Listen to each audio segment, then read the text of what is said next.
Lotus reality and agro farming వారు premium farm land projects మన పొలం ఫేజ్ 1, 2 మరియు 3 కంప్లీట్ చేసుకొని మన పొలం phase 4 Wasar village at Narayana Khed లో ఆగస్టు 15 ఇండిపెండెన్స్ డే రోజు గ్రాండ్ లాంచ్ చేయడం జరుగుతోంది. లాంచింగ్ మరియు ఇండిపెండెన్స్ డే సందర్భంగా 5 గుంటాస్ ల్యాండ్ అవుట్ రేట్ లో బుక్ చేసుకున్న వారికి 1,50,000 రూపాయల డిస్కౌంట్ తో పాటు 2 గ్రాముల గోల్డ్ ఫ్రీగా ఇస్తున్నారు. పూర్తి వివరాలకు సంప్రదించండి.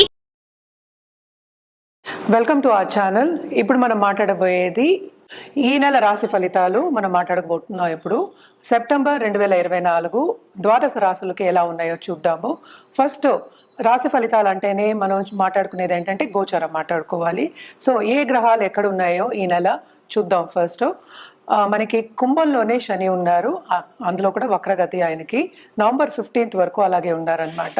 మనకి మీనంలో ఏమో రాహు ఉన్నారు, అలాగే కన్యలో ఏమో మనకి కేతు ఉన్నారు, అలాగే జూపిటర్ మోస్ట్ ఇంపార్టెంట్ గ్రహం, అంటే అన్నిటికీ బ్లెస్సింగ్స్ కావాలి కదా, గురు బ్లెస్సింగ్స్ కావాలి కనుక గురుడు మనకి మోస్ట్ ఇంపార్టెంట్ గ్రహం అవుతారు. ఆయనేమో మనకి వృషభంలో ఉన్నారు. అలాగే మనం చూసాము అంటే కుజుడు ఈ నెల అంతాను మనకి మిథునంలో ఉన్నారనమాట. అలాగే ఏంటంటే బుధుడు ఏంటి మనకి సింహానికి వస్తున్నారు, ఈ ఫస్ట్ వీక్ ఆఫ్ సెప్టెంబర్కి వస్తున్నారనమాట. అలాగే సూర్యగ్రహం మనకి 16వ తారీఖుకి కన్యకు వస్తున్నారు. అలాగే శుక్రగ్రహం కూడా మనకి second half of this month by September 18th కన్యకు వస్తున్నారు. సో కూటమి అనేది కన్యలో జరుగుతోంది. అంటే ఏంటంటే కేతుతో పాటు మనకి శుక్రుడు అలాగే సూర్యుడు కూడా కలిసి ఉంటున్నారు అనమాట ఈ నెల అంతాను. సో కొన్ని రాసుల వాళ్ళకి చాలా బాగుంటుంది, కొన్ని రాశి వాళ్ళకి మిశ్రమ ఫలితాలు ఘోషిస్తున్నాయి. మనం ఏ రాశికి ఎలా ఉందో చూద్దాము. తప్పక స్కిప్ చేయకుండా వీడియోని చూడండి. అలాగే ఈ ఛానల్ని సబ్స్క్రైబ్ చేసుకోవడం మర్చిపోవద్దు. ఇప్పుడు మనం మాట్లాడబోయేది కర్కాటక రాశి వాళ్ళ గురించి. సెప్టెంబర్ 2024 కర్కాటక రాశి వాళ్ళకి నెల ఫలితాలు ఎలా ఉన్నాయి, రాశి ఫలితాలు ఎలా ఉన్నాయో చూద్దాము. వీళ్ళకి జరిగేది అందరికీ తెలుసు, అష్టమ శని అనేది జరుగుతోంది. కానీ కూడా జూపిటర్ అంటే గురు గ్రహం గోచారం బాగుంది కనుక ఆర్థికంగా వీళ్ళకి మెరుగుదల అనేది కనిపిస్తోంది. అలాగే ఏంటంటే కెరియర్ పరంగా వీళ్ళకి గ్రోత్ అనేది ఉందన్నమాట. కానీ సపోర్ట్ కూడా అంటే ఏంటంటే మన చుట్టుపక్కల ఉన్న వాళ్ళు ఇప్పుడు అందరూ పెద్ద పెద్ద ఎంఎన్సీస్ పెద్ద పెద్ద కంపెనీస్లో ఉద్యోగాలు చేస్తున్నారు. సో వాళ్ళ సపోర్ట్ అనేది కొలీగ్ సపోర్ట్ అనేది ఉంది వీళ్ళకి. అలాగే మనం చూసాము అంటే second lord first half of this month second హౌస్లోనే ఉంటున్నారు. సో గవర్నమెంట్తో మీరు పని చేయించుకోవాలి. అలాగే గవర్నమెంట్ కాంట్రాక్ట్ చేసే వాళ్ళు కానీ గవర్నమెంట్లో ఉన్న వాళ్ళకి కానీ తప్పక చాలా బాగుంటుంది ఈ నెల అని చెప్పుకోవాలన్నమాట. అలాగే ఏంటంటే ల్యాండ్ డీలింగ్ చేసేవాళ్ళు అలాగే రెవెన్యూ డిపార్ట్మెంట్లో ఉన్న వాళ్ళకి కూడా చాలా బాగుంటుంది. క్రయ విక్రయాల్లో కూడా వీళ్ళకి లాభాలే వస్తాయని చెప్పాలి. అలాగే మనం చూసామంటే ధార్మిక కార్యక్రమాల్లో వీళ్ళు పాల్గొనే ఛాన్సెస్ ఎక్కువ కనిపిస్తున్నాయి. స్పిరిచువల్ గ్రోత్ అనేది కూడా వీళ్ళకి ఎక్కువే ఉంది. అలాగే కొత్తగా బిజినెస్ స్టార్ట్ చేయాలి, ఎస్పెషల్లీ మహిళలు ఇంట్లోంచి స్టార్ట్ చేయాలి, ఆర్థికంగా ఎదగాలి అంటే ఇది మంచి తరుణం, తప్పక స్టార్ట్ చేయొచ్చు. ఆ దశలో వెళ్ళే ఛాన్సెస్ కానీ సూచనలు కానీ కనిపిస్తున్నాయి అన్నమాట. అలాగే మనం చూసాము అంటే స్టార్టింగ్ ఆఫ్ దిస్ మంతే మనకి 12th అండ్ థర్డ్ లార్డ్ ఏమో మనకి సెకండ్లోకి వస్తున్నారు. అది అంత మంచి ఇది గోచారం కాదు కనుక ఎక్కువ ఖర్చులు కూడా మనకి చేయగూడుతున్నాయని చెప్పాలి. అలాగే కొంతమందికి ఏంటంటే లాసెస్ వచ్చే ఛాన్సెస్ ఎక్కువ కనిపిస్తున్నాయి, ఎస్పెషలీ ప్రాపర్టీ విషయంలో. సో క్రయ విక్రయాల్లో కొంచెం జాగ్రత్తగా ఉండడం, ఎస్పెషలీ ఏంటంటే ప్రాపర్టీ కొనే విషయాల్లో జాగ్రత్తగా ఉండడం అనేది మంచిదన్నమాట. అలాగే హెల్త్ విషయం, ఇంట్లో ఉన్న పెద్దల హెల్త్ మీద ధ్యాస పెట్టడం మంచిది. ఏదైనా చిన్న నలతో వచ్చినా కూడా డాక్టర్ని సంప్రదించడం అనేది ఎక్స్ట్రీమ్లీ ఇంపార్టెంట్. పిల్లల భవిష్యత్తు చూసుకోవడానికి మాత్రం చాలా మంచి తరుణం ఇది. పిల్లలు కూడా మనం అనుకున్న స్థాయికి వస్తారు. ఇప్పుడు అందరికీ తెలుసు ఎగ్జామ్ టైం కూడా జరుగుతోంది. తప్పక వాళ్ళు అనుకున్నది సాధిస్తారు, బాగా చదువుతారు, ఒక దారిలో పడతారు. ఎస్పెషలీ ఈ రాశిలో ఉన్న వాళ్ళ పిల్లలు తప్పక బాగుంటుందని చెప్పాలి. అలాగే పై చదువులకి వెళ్ళాలి అనుకున్న వాళ్ళకి కూడా వెళ్ళే ఛాన్సెస్ ఎక్కువ కనిపిస్తున్నాయి. 9వ ఇంట్లో మనకి రాహు ఉన్నాడు, తప్పక బాగుంటుంది. భాగ్యం అంటే బయటికి వెళ్ళి సెటిల్ అయ్యే వాళ్ళకి ఇది మంచి తరుణం, ఈ నెల బాగుంటుందని చెప్పుకోవాలన్నమాట. అలాగే ఏంటంటే కొత్త సబ్జెక్ట్స్ చదువుకోవాలి అన్న ఒక థాట్ అనేది వస్తుంది. ఆ దశలో నడవడం కూడా జరుగుతుంది. తప్పక నేర్చుకుంటారు, దాంట్లో కూడా అభివృద్ధి చెందుతారు. మనం ఇప్పుడు పరిహారాల విషయానికి వస్తే కనుక తప్పక శని గ్రహానికి పరిహారాలు చేయడం అనేది వెరీ వెరీ ఇంపార్టెంట్.